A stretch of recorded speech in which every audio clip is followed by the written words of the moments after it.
નમસ્કાર મિત્રો આજે એક નવા વિડીયોમાં આપણે શીખીશું પાર્ટ ઓફ સ્પીચ એટલે કે વાક્ય અંગ્રેજીમાં અથવા તો ગુજરાતી કોઈ બી વાક્ય તમે લો તો વાક્ય અલગ અલગ શબ્દોનું બનેલું હોય છે. એ શબ્દોને શું કહીએ છીએ કે આપણે એને અલગ અલગ નામ હોય છે. ગુજરાતીમાં પણ હોય છે અને અંગ્રેજીમાં પણ હોય છે. તો એ પ્રમાણે આપણે આજે શીખીશું પાર્ટ ઓફ સ્પીચ એટલે કે વાક્યના જુદા જુદા ભાગોને શું કહેવાય, કારણ કે એ ખૂબ જ જરૂરી છે. એ જાણવું જરૂરી છે આપણા માટે. બરાબર, તો ચલો શરૂઆત કરીએ.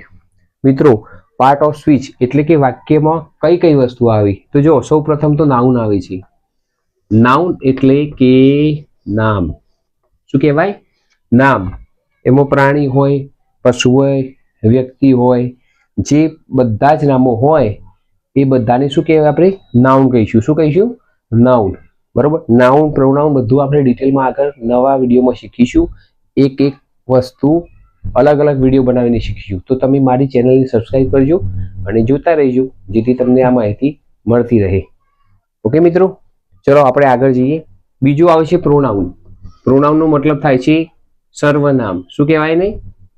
હું અહીંયા લખું છું સર્વનામ. સર્વનામ એટલે શું? પ્રોનાઉન. બરોબર, નામની જગ્યાએ જે વસ્તુ આપણે વાપરીએ એને શું કહીશું? આપણે સર્વનામ કહીશું. ઓકે, હવે ત્રીજો શબ્દ છે એડજેક્ટિવ. એડજેક્ટિવ એટલે શું? તો એડજેક્ટિવ એટલે વિશેષણ. બરોબર, કોઈ વસ્તુ હોય, બરોબર, એ વસ્તુનું વિશેષ શું છે એ બતાવવા માટે, એ વસ્તુમાં વિશેષ કઈ વસ્તુ છે એ વસ્તુને બતાવવા માટે આપણે વાપરીશું વિશેષણ. બરાબર, ડીપમાં સમજીશું. આજે ખાલી આપણે સમજીશું કે વાક્યમાં શું શું આવે છે. ઓકે, ચલો આપણે આગળ જઈએ. ચોથો ભાગ આવે છે વર્બ. વર્બ એટલે ક્રિયાપદ. ક્રિયાપદ એટલે શું? તો ક્રિયાપદ એટલે આપણે વાક્યમાં બોલીએ છીએ હું ખાઉં છું, હું જાઉં છું, હું રમું છું, હું ક્રિકેટ રમું છું. તો જે રમું છું, ખાઉં છું, પીવું છું, બરાબર, અંગ્રેજીમાં જઈએ તો પ્લે કહેવાય, ઇટ કહેવાય. તો આ બધા જ વસ્તુઓ જે શબ્દો આવે છે એને શું કહીશું આપણે? ક્રિયાપદ. વર્બ એટલે ક્રિયાપદ. શું કહીશું? ક્રિયાપદ. ઓકે, વર્બ એટલે ક્રિયાપદ. હવે પાંચમો ભાગ છે એડવર્બ. એડવર્બ નો અર્થ શું થાય છે? એડવર્બ, જો વર્બ એની આગળ લાગી એડ, મતલબ વર્બ ક્રિયામાં કઈક વિશેષતા હોય. ધારો કે દોડવું, પણ કેવું દોડવું? ફાસ્ટ દોડવું. હે ને? તો દોડવું એ ક્રિયા છે, પણ ફાસ્ટ દોડવું એટલે એ ક્રિયામાં કઈક વિશેષતા બતાવી. કેવું દોડવાનું? ફાસ્ટ. તો એ શું થઈ ગયું? એડવર્બ. બરાબર, તો એડવર્બ પર સમજીશું. છઠ્ઠો ભાગ આવશે કંજંક્શન. કંજંક્શન એટલે બે શબ્દોને જોડતો શબ્દ.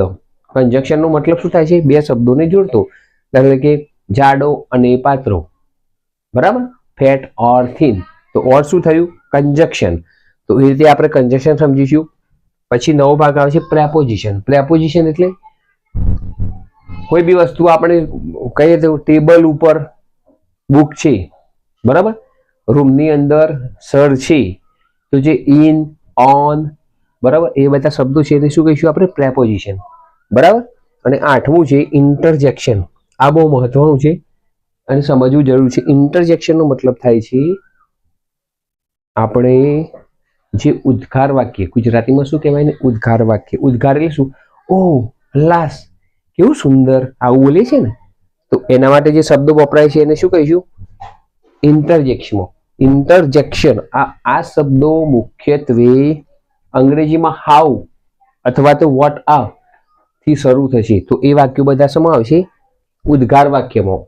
એ વાક્યને શું કહીશું? ઇન્ટરજેક્શન. એવા શબ્દોને. ઓકે, તો આ થઈ ગયા પાર્ટ ઓફ સ્પીચના 8 ભાગ. ઓકે મિત્રો, હવે આપણે ઉદાહરણ સાથે એક એક વસ્તુને સમજીશું.